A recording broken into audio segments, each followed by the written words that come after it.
Hey there everyone, it's Val, and welcome back to Tolkiencraft II, The Labors of Valentine. Today's end of the day tour is it's gonna be eclectic as it, quite often is. To start with, let me just see, make sure I have what I want to talk about list in front of me so I don't get too sidetracked. Alright, we have set up a Mistcraft room. Mistcraft slash Draconic evolution dislocator room. So I moved them from outside inside here, and my bind point for the barn base is right here now, so it's a little bit more handy. And I've got the initial setup for our Mistcraft here. I am going to do a little bit more research to refresh my memory on how it all works before I start getting into more trouble. I'm sure I'll get into more trouble. Okay, so that was one of the things we did today. If for those of you who have been watching all along, you might remember I originally said I was going to make this to an arboretum. Well, now that I know how the multi-farm or multi-block farms work in forestry, I don't think we'll be doing that up here. So I decided instead to turn it into the Mistcraft room, and it actually is. It fits because, well, we got our Tholmcraft right here, and we got blood magic here, so it's one of the magic things, and it fits there, I think. Right. I can't remember if I talked about Brewcraft at all. It's still on my list. I still have to play with it some more, but basically it's a way of turning. You fill it full of water and you put your nether wart or whatever it is in here, and it will make your awkward potions over here.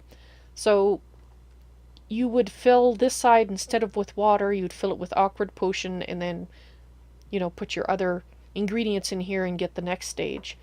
And you can make lots of potions. I don't have a lot in this one.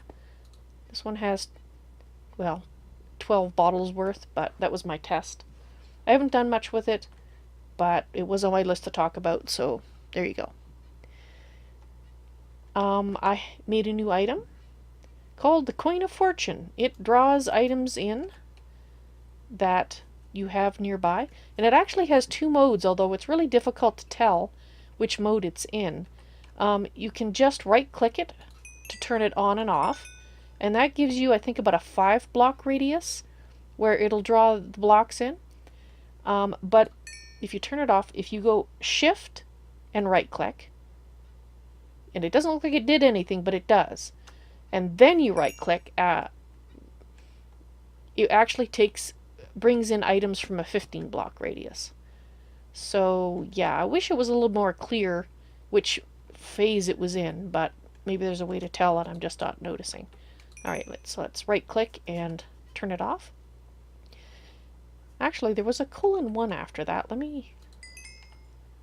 No, it says :1 no matter which one it's in. Whether it's 15 blocks or 5 blocks it's pulling in. It will actually work if you have it off your hotbar, so I like that.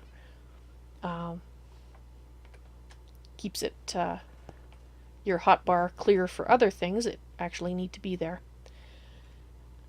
Alright. We have been playing with Draconic evolution and apparently left a spawnable spot there. And, well, you might notice that we're no longer feeding the energy through that way. In fact, now it's coming from somewhere else. Let's show you what's happening now. Ta-da! I will be posting, if I haven't already done so, posting about a half-hour long sort of tour episode showing this being put together. So I'm not going to talk about it here because I talk about it there. I will just do the 10-second tour. The energy that we are getting from the nether via the lava that's going through these lava generators is coming up through here, and from here it's being fed into this, This is basically a big honking battery. And it stores a lot. We're full. We have 273 million RF stored up, and that is fabulous. Then over here, this one is, because it's orange, it's pulling the energy out, and that's what's feeding it back into the base. I could have taken that, I could have made it much smaller, I could have tucked it in, a little area down here, but I wanted it in the air. I think it deserves to be in the air because it looks so cool. So that is upgradable. That's a tier 2, despite the fact it said tier 1. You can see it says tier 1 there. It's not actually tier 1, it's a tier 2 energy battery. I believe you can go up to tier 7, but that requires a lot of draconium. A lot of draconium. I don't even have enough draconium to take it up to tier 3, so tier 2 is what it's going to have to be at, which should be more than sufficient, to be quite honest, unless I go totally insane with my power needs. Yeah, that might happen. Over time, that might happen. So because we have all that lovely energy stored up in there, I'm not so worried about running out of energy. So what I did is I came over to our original, way back when, energy production, which we were getting energy in through solar generators up on the surface, and it was coming down through a line. And I swapped these around because it used to be that we were feeding the energy in here and sending it out to the system through here. Now the reverse is true. We are sending the energy in through here, and if we have anything hooked up over here, which we don't right now, but if we do in the future, then it will pull out the energy there. So really these are kind of our backup batteries at the moment. If somehow we run out of lava in the lava lake in the nether and we run out of energy and I don't notice, we will have these 2 energy cells as backup that I can plug into the AE system, so at least we can get our get into our stuff there as needed. But I'd be surprised if that happened, because 273 is a lot. 273 million. Okay, so actually let's go down. So what I did was I took out the 3 solar generators that we had up at the surface because we didn't need them anymore. So I took them and I set them up at the inner quarry.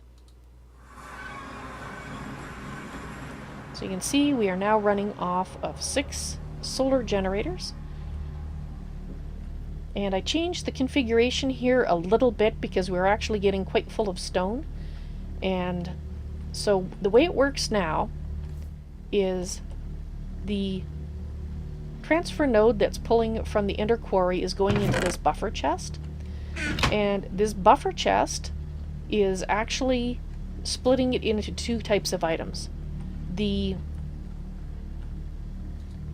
This node down here is telling it only stone can go to here.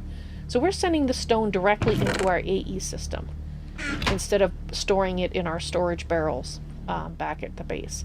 So we're just sending stone directly into our AE system. We don't want everything else going into the AE system because, well, we have a lot of miscellaneous blocks coming in that we don't want cluttering our AE system. We don't have a lot of... If I start throwing everything in there, we'd run out of space really quick. Not in quantity, but in... How do you put this? The numbers of the types of items that you can have in there is a lot lower than the number you can have of the amount of those numbers of items. So for each AE hard drive can hold 63 different item types. And it can hold a lot of each of those different 63 types, but it can only hold 63. So because it's harvesting things like that don't stack, like what was the things that we saw? Gravestones. For some reason we got about 6 gravestones. So that would take up 6 of those 63 slots, and that would yeah, not be good. So I still wanted the non-stone items to go through this sorting system, so that we still have our marble and our limestone and our dirt and our gravel and our sand being buffered here, and all the ores and the other goodies heading home through there. So at first I thought I couldn't do what I wanted to do, and then Great Orator, who was hanging around in chat, let me know, hey Val, you can in fact invert item filters. And the way you do that is you make your item filter, and then you put it back in your crafting grid with a redstone torch and create an inverted item filter. So this one is saying, this is a blacklist. Stone is not allowed to go through here. Everything else is. And that's exactly what I wanted. All the stone goes there, all the non-stone goes there. And I think that's pretty cool. Exactly what I wanted. Okay, next thing to show you. Let's make sure we're going to the right place. Yes. Alright, so as you can see, this is much handier now to come back here, and if I wanted to go... Oh, lag spike. Wait, what's going on? Okay. If we want to go to another place. So I'm going to end up adding more here, because you don't pay any charges when you travel this way, and that will save, well, save charges, and I like that. Okay. The next thing I want to show you in here that we did today was when we went out looking for sheep, I stopped and made myself something new. We stopped at a pirate ship, and there was a lot of spawners there, so I ran home and I got myself a new item. And I thought yes, I've got one in here. They're not cheap to make, but they're not super expensive. Here we are. A Draconic core. The recipe is 4 draconium ingots, a diamond, and 4 gold. So this really is the most expensive part, is the draconium ingots. But what you can do is you take that draconium core and you right click on a monster spawner. I'm not going to right click on this monster spawner, because if I do, it will basically remove the zombie part of it and turn it into a stabilized mob spawner. Now, the stabilized mob spawner is, well, pretty cool. If I'd been thinking, I would have brought something down with me. Excuse me while I go get the thing I forgot. When I was wither hunting last night, we did collect some mob souls. In fact, I got 3. I got lava slime, I got a flame spider baby, and I got 3 of skeletons, because I was killing withers, and right now they drop regular skeleton souls. It is in the works to try to find a way so that we can actually get, if you're killing wither skeletons, not withers, if you're killing wither skeletons, you will get a wither skeleton mob soul that you can use. And I'm going to take this one as my example. And basically you just come down here, or to wherever you keep your stabilized mob spawners. And I'm going to have to throw torches all over this.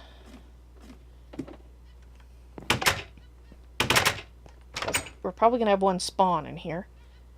And you right click on it, and voila! Hi, cutie. Now, if you right click on this, shift right click, you get information. Actually, if you right click and shift right click. So this is a right click. That tells you the mob type. It requires a player presence. Do you mind?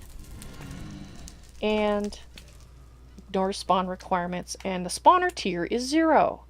Now, the neat thing about the spawner tier is shift right click on it and you get more information. You can add ingredients to this and upgrade the spawner. Isn't that cool? So if you add another star, this will spawn guys whether or not there's a player nearby. If you use a notch apple, it'll ignore spawn requirements. I presume that I think that means that it won't care about light levels. And then you can increase the tiers of the mob spawner, which increases the spawn speed. So you need an infused compound to do tier 1, draconic compound, which is more expensive, to do tier 2, and tier 3 is a question mark. I know what it is because Great Orator told me.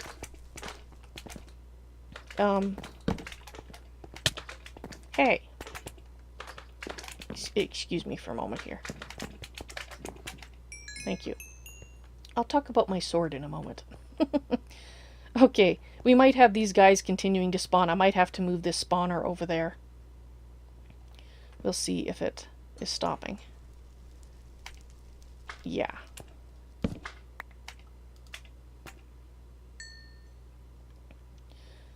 Alright. I think I'll move that over there in a moment. Anyway, the sword. The sword was the other thing that I spent my nether cubes on. I collected 21 wither skulls and fought 7 withers at the beginning of today's stream. 4 of those nether cubes went into making that Draconic evolution battery that was floating in the air out there. So 4 went into making that. 3 of them went into upgrading my wyvern sword, which I made yesterday. The wyvern sword is also a Draconic evolution item, and it required 2 nether cubes to make. So a Draconic sword will require 5 nether cubes in total to make from scratch. That's a lot of nether cubes. It is a wonderful weapon, though. I also have sharpness 5 and looting on this. It's an area effect. It does, I believe, a 7x7 area.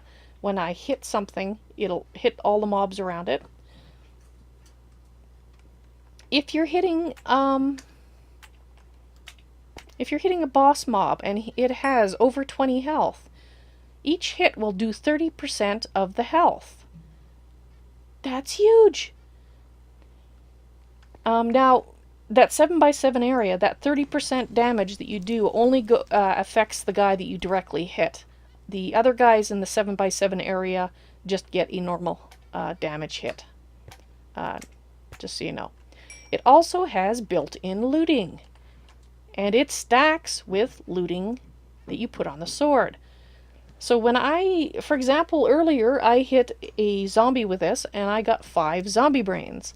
I hit an enderman with it. I got 4 ender pearls. That is fantastic. Which explains why it's so expensive. But you pretty much need this sword, and I will probably want to get the Draconic bow as well as the Draconic armor before you go fight those Chaos Guardians, I think they were called, those dragons at the far end of the nether, or far end of the end.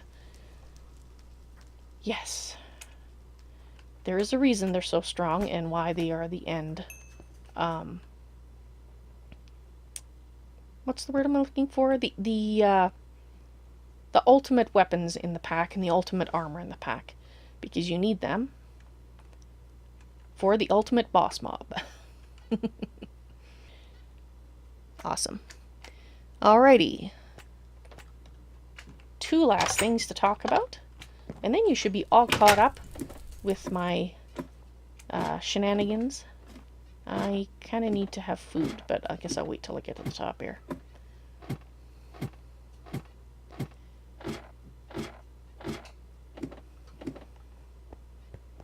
Oh, it's night.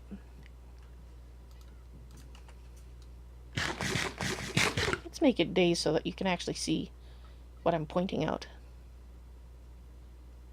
Oh, and you might wonder what the tier 3 item is that you need for the stabilized spawners.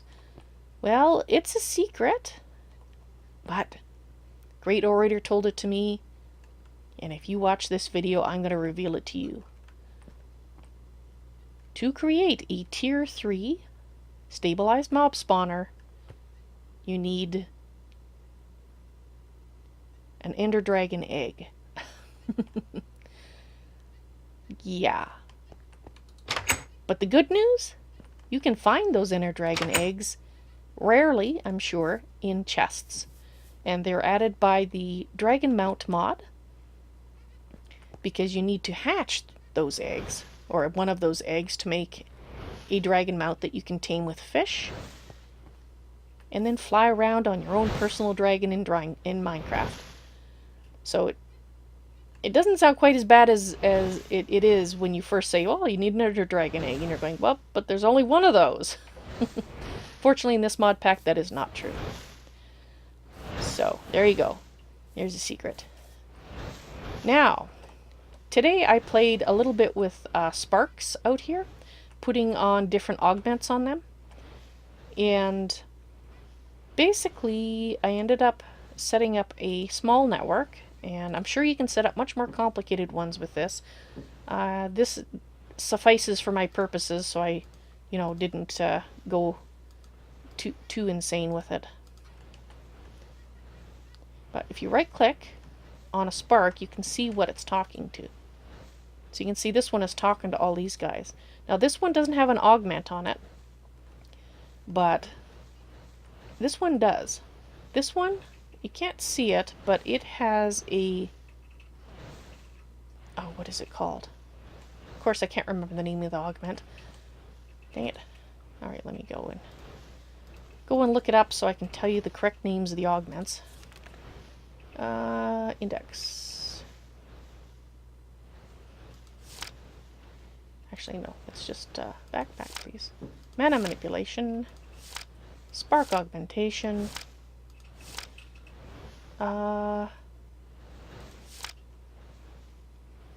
Okay. This one has a recessive augment, and it causes the spark to output all the mana in its pool into any nearby non-augmented or dispersive spark pools until it's completely empty. The dispersive augment allows me to fill my mana tablet whenever I'm near. So this one is the one that starts with R that my brain has shut down, and recessive augment. So this has the recessive augment. I moved my dispersive augment to here because that seemed the handiest place to have it. And so if you click on this one, you can see all the ones it's sending mana to. So it's going to fill all those, which is fabulous.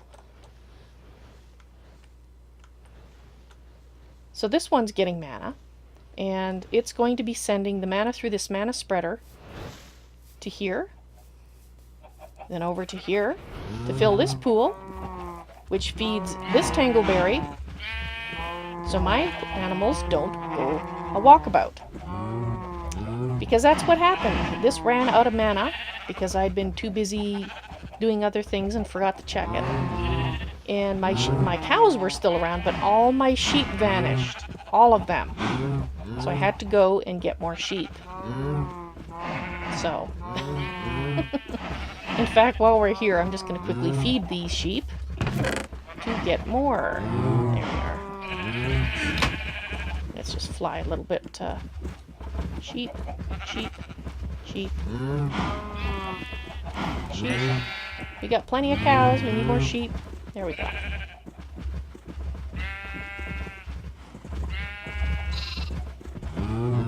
Can you get over there? I don't know if you can get to the other guy. Oh, no. I think you made it. Alright. Excuse me. I know I'm holding wheat. Okay. So I'm going to have to, at some point, I'm going to have to split them up into two groups. Sheep over here and cows over there or something. But anyway, so we shouldn't have them going missing in action again. Now that that pool's full. I will, however, have to work on this. It seems to me that this used to take 6 seconds for burn time, and it's now 10 seconds. Which means that it's no longer keeping up. We're no longer slowly filling the barrel. We're just barely keeping up. Actually, we're not keeping up at all. So we're going to have to add another exaflame to this system here. I just wanted to mention that in case you've set up a similar system like this. you might want to check and see if you need to fix it because the timings obviously have changed. Tweaking by the mod pack author. Alright, let's see. Did I talk about everything I intended to talk about? I do think I did. Wow. I thought this would be a short one today. I should have known better. Well, I hope you guys enjoyed today's End of the Day tour. And I hope to see you in the stream sometime. I'm going to see if I can land on this. I should be able to land on this, right?